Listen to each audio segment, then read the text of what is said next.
Canada ಇದು ಜಗತ್ತಿನ ಎರಡನೇ ಅತಿ ದೊಡ್ಡ ದೇಶ. ಇದು ಸುಮಾರು 1 ಕೋಟಿ ಚದರ ಕಿಲೋಮೀಟರ್ಗಿಂತ ದೊಡ್ಡದಿದೆ. ಆದ್ರೆ ಆಶ್ಚರ್ಯಕರ ವಿಷಯ ಏನಂದ್ರೆ ಇಷ್ಟೊಂದು ವಿಶಾಲತೆ ಇದ್ರೂ ಕೆನಡಾದ ಸುಮಾರು 90% ಭೂಭಾಗದಲ್ಲಿ ತುಂಬಾ ಕಡಿಮೆ ಜನಸಂಖ್ಯೆ ಇದೆ. ಹೆಚ್ಚಿನ ಜನರು ಅಮೆರಿಕ ಗಡಿಯ ಸಮೀಪದ ದಕ್ಷಿಣ ಭಾಗಗಳಲ್ಲಿ ಮಾತ್ರ ವಾಸವಿರ್ತಾರೆ. ಯಾಕಂದ್ರೆ ಉತ್ತರ ಭಾಗಗಳು ಅತ್ಯಂತ ತೀವ್ರ ಚಳಿ, ವಿಶಾಲ ಅರಣ್ಯಗಳು ಮತ್ತೆ ಹಿಮದಿಂದ ಕೂಡಿರುತ್ತವೆ. ಅಲ್ಲಿ ಮನುಷ್ಯರಿಗಿಂತ ಕಾಡು ಪ್ರಾಣಿಗಳು, ವಿಶೇಷವಾಗಿ ಕರಡಿಗಳು, ಜಿಂಕೆಗಳು ಹೆಚ್ಚಾಗಿ ಕಾಣಿಸಿಕೊಳ್ಳುತ್ತವೆ.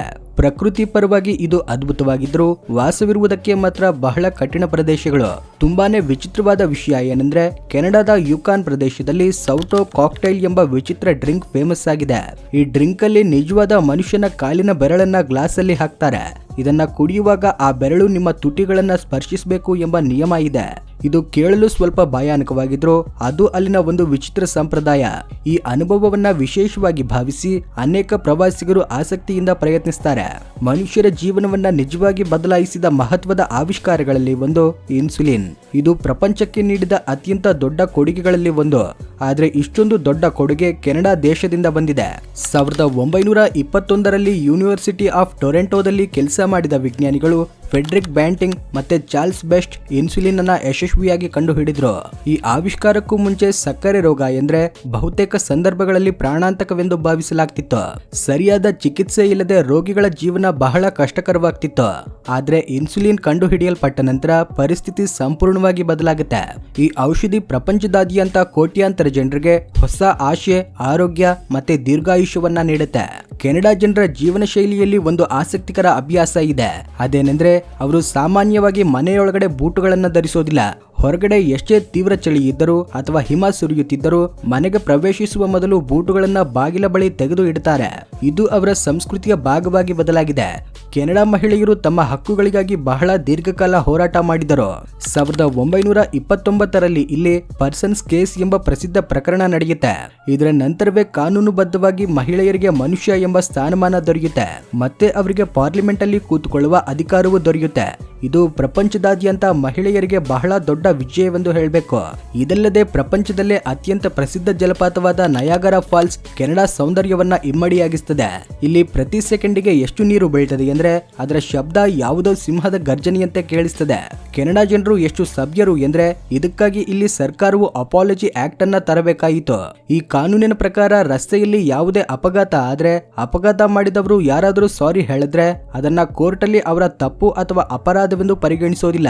ಇದು ಕೇವಲ ಒಂದು ಒಳ್ಳೆಯ ನಡವಳಿಕೆಯಾಗಿ ಮಾತ್ರ ಪರಿಗಣಿಸಲ್ಪಡುತ್ತದೆ. ಕೆನಡಾದಲ್ಲಿ ಚರ್ಚಿಲ್ ಎಂಬ ಒಂದು ಪ್ರದೇಶ ಇದೆ.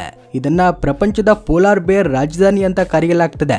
ಇಲ್ಲಿಗೆ ಜನರು ದೂರದ ಪ್ರದೇಶಗಳಿಂದ ಕ್ರೂರವಾದ ಬಿಳಿ ಹಿಮಕರಡಿಗಳನ್ನ ನೋಡಲು ಬರ್ತಾರೆ. ಈ ದೇಶದ ಬಗ್ಗೆ ಮತ್ತೊಂದು ಆಶ್ಚರ್ಯಕರ ವಿಷಯ ಏನಂದ್ರೆ ಪ್ರಪಂಚದಾದ್ಯಂತ ಪ್ಯಾನ್ ಕೇಕ್ ಗಳ ಮೇಲೆ ಹಾಕುವ 70%ಗಿಂತ ಹೆಚ್ಚು ಮೇಪಲ್ ಸಿರಪ್ ಅನ್ನ ಕೆನಡಾನೇ ತಯಾರಿಸುತ್ತದೆ. ಇಲ್ಲಿನ ಅರಣ್ಯಗಳಲ್ಲಿ ಮೇಪಲ್ ಮರಗಳು ಎಷ್ಟು ಹೆಚ್ಚಾಗಿವೆ ಅಂದ್ರೆ ಕೆನಡಾ ಧ್ವಜದ ಮೇಲೂ ಈ ಮರದ ಎಲೆಯ ಗುರುತು ಇರುತ್ತೆ. ಇಲ್ಲಿ ಇದರ ಉತ್ಪಾದನೆ ಎಷ್ಟು ಹೆಚ್ಚಾಗಿದೆ ಅಂದ್ರೆ ಇದಕ್ಕಾಗಿ ಒಂದು ಗ್ಲೋಬಲ್ ನಿಧಿಯನ್ನು ತಯಾರಿಸಿದ್ದಾರೆ. ಕೆನಡಾ ವಿಸ್ತೀರ್ಣದ ಪರವಾಗಿ ತುಂಬಾ ದೊಡ್ಡದು, ಆದ್ರೆ ಜನಸಂಖ್ಯೆ ವಿಷಯದಲ್ಲಿ ತುಂಬಾ ಚಿಕ್ಕದ್ದು. ಡೆಲ್ಲಿಯಲ್ಲಿ ಎಷ್ಟು ಜನಸಂಖ್ಯೆ ಇದೆಯೋ ಅದಕ್ಕಿಂತ ಸ್ವಲ್ಪ ಹೆಚ್ಚು ಜನಸಂಖ್ಯೆ ಇಡೀ ಕೆನಡಾ ದೇಶದಲ್ಲಿದೆ. ಅಂದರೆ ಸುಮಾರು 4 ಕೋಟಿ. ಇಲ್ಲಿನ 53% ಜನರು ಕ್ರೈಸ್ತ ಧರ್ಮವನ್ನ ನಂಬುತ್ತಾರೆ. ಆದ್ರೆ 40% ಜನರು ಯಾವುದೇ ಧರ್ಮವನ್ನ ನಂಬದ ನಾಸ್ತಿಕರು. ಆದ್ರೆ ಕೆನಡಾದ ನಿಜವಾದ ಸೌಂದರ್ಯ ಅದರ ವೈವಿಧ್ಯತೆಯಾಗಿದೆ. ಇಮಿಗ್ರೇಷನ್ ಮೂಲಕ ಬಂದವರಿಂದ ಇಲ್ಲಿ ಇಸ್ಲಾಂ, ಹಿಂದೂ, ಸಿಖ್ ಧರ್ಮಗಳು ಬಹಳ ವೇಗವಾಗಿ ವಿಸ್ತರಿಸಿವೆ. ವಿಶೇಷವಾಗಿ ಭಾರತೀಯ ಜನರು ಇಲ್ಲಿ ತಮ್ಮದೇ ಆದ ವಿಶೇಷ ಗುರುತನ್ನ ಸಂಪಾದಿಸಿಕೊಂಡಿದ್ದಾರೆ. ಕೆನಡಾ ಎಂಬ ಹೆಸರು ಕನಾಟ ಎಂಬ ಪದದಿಂದ ಬಂದಿದೆ. ಇದರ ಸ್ಥಳೀಯ ಭಾಷೆಯಲ್ಲಿ ಅರ್ಥ ಗ್ರಾಮ ಅಥವಾ ಹಳ್ಳಿ. ಸುಮಾರು 500ರಿಂದ 300 ವರ್ಷಗಳ ಹಿಂದೆ ಇಲ್ಲಿ ಏಷ್ಯಾದಿಂದ ಜನರು ಬಂದರು. ಆ ಸಮಯದಲ್ಲಿ ಅಲಸ್ಕಾವನ್ನ ಸಂಪರ್ಕಿಸುವ ಸೇತುವೆಯ ಮೂಲಕ ಬಂದರು. 1010ರಲ್ಲಿ ವೈಕಿಂಗ್ ಅನ್ವೇಷಕ ಲಿಫ್ ಎರಿಕ್ಸನ್ ಇಲ್ಲಿಗೆ ತಲುಪಿದ. ಆತನು ನ್ಯೂ ಫೌಂಡ್ಲ್ಯಾಂಡ್ ಅಲ್ಲಿ ಇಳಿದ. ಆದ್ರೆ ಅವರ ಗ್ರಾಮ ಹೆಚ್ಚು ದಿನಗಳು ಉಳಿಯಲಿಲ್ಲ. ನಂತರ 16ನೇ ಶತಮಾನದಲ್ಲಿ ಫ್ರೆಂಚ್ ಮತ್ತೆ ಬ್ರಿಟಿಷ್ ಜನರು ಬಂದರು. ಮೊದಲು ಫ್ರಾನ್ಸ್ ಇದನ್ನ ಆಕ್ರಮಿಸಿತು, ನಂತರ ಬ್ರಿಟನ್. ಆದ್ರೆ 1867ರಲ್ಲಿ British parliament British North America act pass ಮಾಡಿದಾಗ ಕೆನಡಾ ಸ್ವಯಂ ಆಡಳಿತ ದೇಶವಾಗುತ್ತೆ. ನಂತರ 1982ರಲ್ಲಿ ಕ್ವೀನ್ ಎಲಿಜಬೆತ್ ಸಂವಿಧಾನದ ಮೇಲೆ ಸಹಿ ಹಾಕಿದ ನಂತರ ಕೆನಡಾಗೆ ಪೂರ್ಣ ಸ್ವತಂತ್ರ ದೊರೆಯುತ್ತೆ. ಆಗಿಂದ ಈ ದೇಶ ತನ್ನ ಇಷ್ಟಾನುಸಾರ ನಡೆಯುತ್ತಿದೆ. ಈ ದೇಶದ ಮ್ಯಾನಿಟೋಬಾ ಪ್ರದೇಶದಲ್ಲಿ ಪ್ರಪಂಚದಲ್ಲೇ ಅತಿ ದೊಡ್ಡ ಹಾವುಗಳ ಗುಂಪು ಕಾಣಿಸುತ್ತೆ. ಚಳಿಗಾಲದ ನಂತರ ಒಮ್ಮೆಲೆ ಸಾವಿರಾರು ಸಂಖ್ಯೆಯಲ್ಲಿ ಗಾರ್ಟರ್ ಸ್ನೇಕ್ಗಳು ನೆಲದಿಂದ ಹೊರಬರುತ್ತವೆ. ಬಾಸ್ಕೆಟ್ಬಾಲ್ ಆಟವನ್ನ ಕಂಡು ಹಿಡಿದವರು ಒಬ್ಬ ಕೆನಡಿಯನ್ ನಾಗರಿಕ ಜೇಮ್ಸ್ ವೈಸ್ಮೇತ್. ಒಟಾವಾದಲ್ಲಿ ಒಂದು ಹಳೆಯ ಜೈಲು ಇದೆ, ಅದನ್ನ ಈಗ ಹೋಟೆಲ್ ಆಗಿ ಬದಲಾಯಿಸಿದ್ದಾರೆ. ಜನರು ಇಲ್ಲಿ ಹಣ ಕೊಟ್ಟು ಹಳೆಯ ಕತ್ತಲೆ ಕೋಣೆಗಳಲ್ಲಿ ರಾತ್ರಿ ಕಳೆಯೋ ಅನುಭವ ಪಡೀತಾರೆ. ಈ ದೇಶದ ಯಂಗ್ ಸ್ಟ್ರೀಟ್ ಅನ್ನ ಒಂದು ಕಾಲದಲ್ಲಿ ಪ್ರಪಂಚದ ಅತಿ ಉದ್ದದ ರಸ್ತೆ ಎಂದು ಭಾವಿಸಲಾಗ್ತಿತ್ತು. ಇದು 1896 ಕಿಲೋಮೀಟರ್ ಉದ್ದವಿರುತ್ತೆ. ಕೆನಡಾದ ಆಲ್ಬರ್ಟಾ ಪ್ರದೇಶ ಪ್ರಪಂಚದಲ್ಲೇ ಇಲಿ ಇಲ್ಲದ ಏಕೈಕ ದೊಡ್ಡ ಪ್ರದೇಶ. ಅಲ್ಲಿನ ಸರ್ಕಾರ ಇಲಿಗಳನ್ನ ಹಿಡಿಯಲು ಮತ್ತೆ ತಡೆಯಲು ವಿಶೇಷ ರೆಡ್ ಪೆಟ್ರೋಲ್ ಟೀಮ್ ರಚಿಸಿದೆ. ಇಲ್ಲಿನ ಜನರು ತಮ್ಮ ಸ್ನೇಹಪೂರ್ಣ ಸ್ವಭಾವ ಮತ್ತೆ ಸಭ್ಯತೆಗೆ ಪ್ರಪಂಚದಾದ್ಯಂತ ಉದಾಹರಣೆಯಾಗಿ ನಿಲ್ತಾರೆ. ಶಿಕ್ಷಣದ ವಿಷಯದಲ್ಲಿ ಈ ದೇಶ ಪ್ರಪಂಚದ ಮುಂಚೂಣಿಯಲ್ಲಿದೆ. ಇಲ್ಲಿ 99% ಜನಸಂಖ್ಯೆ ವಿದ್ಯಾವಂತರು ಮತ್ತೆ ಅರ್ಧಕ್ಕಿಂತ ಹೆಚ್ಚು ಜನರ ಬಳಿ ಕಾಲೇಜು ಅಥವಾ ಯೂನಿವರ್ಸಿಟಿ ಡಿಗ್ರಿಗಳಿವೆ. ಪ್ರಕೃತಿ ಇಲ್ಲಿ ಮನಸ್ಸು ಬಿಚ್ಚಿ ಕರುಣಿಸಿದೆ. ಇದರ 2 ಲಕ್ಷ ಕಿಲೋಮೀಟರ್ಗಿಂತ ಹೆಚ್ಚು ಉದ್ದದ ಸಮುದ್ರ ತೀರ ರೇಖೆ ಪ್ರಪಂಚದ ಅತಿ ಉದ್ದದ ಕರಾವಳಿ ಭಾಗ ಆಗಿದೆ. ನೀವು ಪ್ರತಿದಿನ 10 ಕಿಲೋಮೀಟರ್ ನಡೆದ್ರೆ ಈ ಕರಾವಳಿಯನ್ನ ದಾಟಲು 33 ವರ್ಷಗಳ ಸಮಯ ಬೇಕಾಗ್ತದೆ. ಸಮುದ್ರ ತೀರದಲ್ಲಿ ತಿರುಗಾಡುವವರಿಗೆ ಇದು ಸ್ವರ್ಗವಿದ್ದಂತೆ. ಕೆನಡಾ ರಾಜಧಾನಿ ಒಟಾವಾ ಎಂಬ ಹೆಸರು ಹಳೆಯ ಸ್ಥಳೀಯ ಭಾಷೆಯ ಪದ ಅಡಾವೆಯಿಂದ ಬಂದಿದೆ. ಇದರ ಅರ್ಥ ವ್ಯಾಪಾರ ಮಾಡುವುದು ಅಥವಾ ಟ್ರೇಡಿಂಗ್ ಮಾಡುವುದು. ಒಂದು ಕಾಲದಲ್ಲಿ ಇಲ್ಲಿ ಜನರು ಕೇವಲ ವಹಿವಾಟುಗಳಿಗಾಗಿ ಸೇರುತ್ತಿದ್ದರು. ಆದ್ರೆ ಇಂದು ಇಲ್ಲಿಂದ ಇಡೀ ದೇಶದ ಭವಿಷ್ಯ ಬರೆಯಲ್ಪಡ್ತಿದೆ. ಒಂಟಾರಿಯೋ ಪ್ರದೇಶದಲ್ಲಿರುವ ಈ ನಗರ ಉತ್ತರ ಅಮೆರಿಕದ ಅತ್ಯಂತ ಶುಚಿಯಾದ ಮತ್ತೆ ಸುಂದರ ನಗರಗಳಲ್ಲಿ ಒಂದು ಎಂದು ಪರಿಗಣಿಸಲ್ಪಡುತ್ತದೆ. ಆಶ್ಚರ್ಯಕರ ವಿಷಯ ಏನೆಂದ್ರೆ ಇಂದು 10 ಲಕ್ಷ ಜನಸಂಖ್ಯೆ ಇರೋ ಈ ಅದ್ಭುತ ನಗರ ಒಂದು ಕಾಲದಲ್ಲಿ ಬೈಟೌನ್ ಎಂಬ ಚಿಕ್ಕ ಗ್ರಾಮವಾಗಿತ್ತು. ಇದರ ಹೆಸರು British engineer colonel John By ಹೆಸರಿನ ಮೇಲೆ ಬಿದ್ದಿತ್ತು.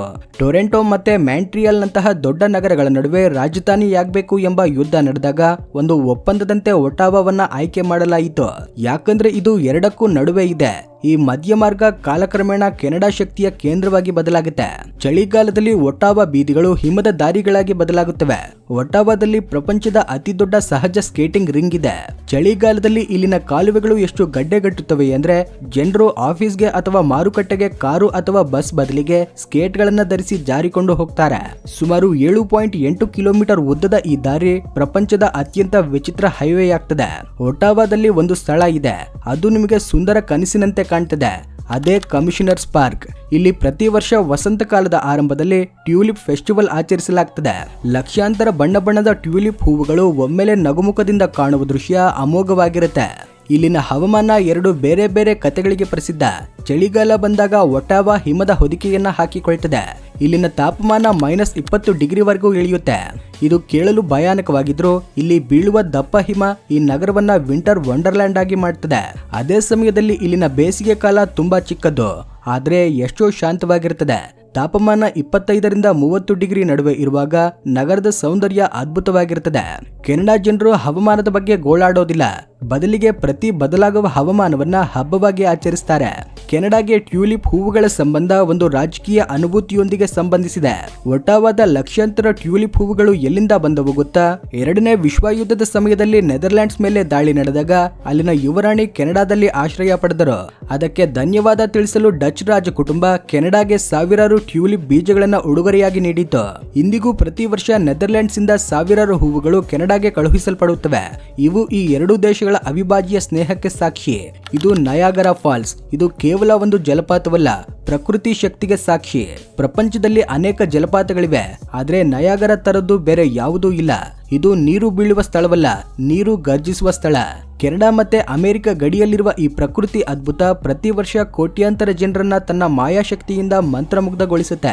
ವಾಸ್ತವವಾಗಿ ನಯಾಗರ 3 ಬೇರೆ ಬೇರೆ ಜಲಪಾತಗಳ ಸಂಯೋಜನೆ, ಆದ್ರೆ ಅತ್ಯಂತ ವಿಶಾಲ ಮತ್ತೆ ಸುಂದರ ಭಾಗ ಕೆನಡಾ ಬದಿಯಲ್ಲಿದೆ. ಇಲ್ಲಿ ಪ್ರತಿ ಸೆಕೆಂಡ್ಗೆ 28 ಲಕ್ಷ ಲೀಟರ್ಗಿಂತ ಹೆಚ್ಚು ನೀರು 188 ಅಡಿ ಎತ್ತರದಿಂದ ಕೆಳಗೆ ಬೀಳ್ತದೆ. ಇದರ ಗರ್ಜನೆ ಎಷ್ಟು ಜೋರಾಗಿರ್ತದೆ ಅಂದ್ರೆ ಇದು ಮೈಲಿಗಳಷ್ಟು ದೂರದಿಂದಲೂ ಕೇಳಿಸ್ತದೆ. ಸೂರ್ಯಾಸ್ತದ ನಂತರ ನಯಾಗರ ರೂಪ ಸಂಪೂರ್ಣವಾಗಿ ಬದಲಾಗ್ತದೆ. ಭಾರಿ ದೀಪಗಳ ಮೂಲಕ ಇಡೀ ಜಲಪಾತವನ್ನ 7 ಬಣ್ಣಗಳಿಂದ ಕಂಗೊಳಿಸ್ತಾರೆ. ಜಲಪಾತದ ಪಕ್ಕದ ಕ್ಲಿಫ್ಟನ್ ಹಿಲ್ ಪ್ರದೇಶ ಮೋಜು ಮಸ್ತಿಗೆ ಪ್ರಸಿದ್ಧ. ಇಲ್ಲಿನ ಸ್ಕೈವಿಲ್ ನಿಮಗೆ ಆಕಾಶದಿಂದ ಜಲಪಾತದ ಆ ದೃಶ್ಯವನ್ನ ತೋರಿಸ್ತದೆ. ಅದನ್ನ ನೀವು ಜೀವನದಲ್ಲಿ ಎಂದಿಗೂ ಮರೆಯಲಾರಿರಿ. ನೋಡಿದ್ರಲ್ವಾ ಫ್ರೆಂಡ್ಸ್, ಕೆನಡಾ ದೇಶದ ಅದ್ಭುತವಾದ ಮಾಹಿತಿಯನ್ನ. ಈ ವಿಡಿಯೋ ನಿಮಗೆ ಇಷ್ಟವಾಗಿದ್ರೆ ಲೈಕ್ ಮಾಡಿ, ಶೇರ್ ಮಾಡಿ, ನಮ್ಮ ಚಾನೆಲ್ಗೆ ಸಬ್ಸ್ಕ್ರೈಬ್ ಮಾಡ್ಕೊಳ್ಳಿ. Thanks for watching.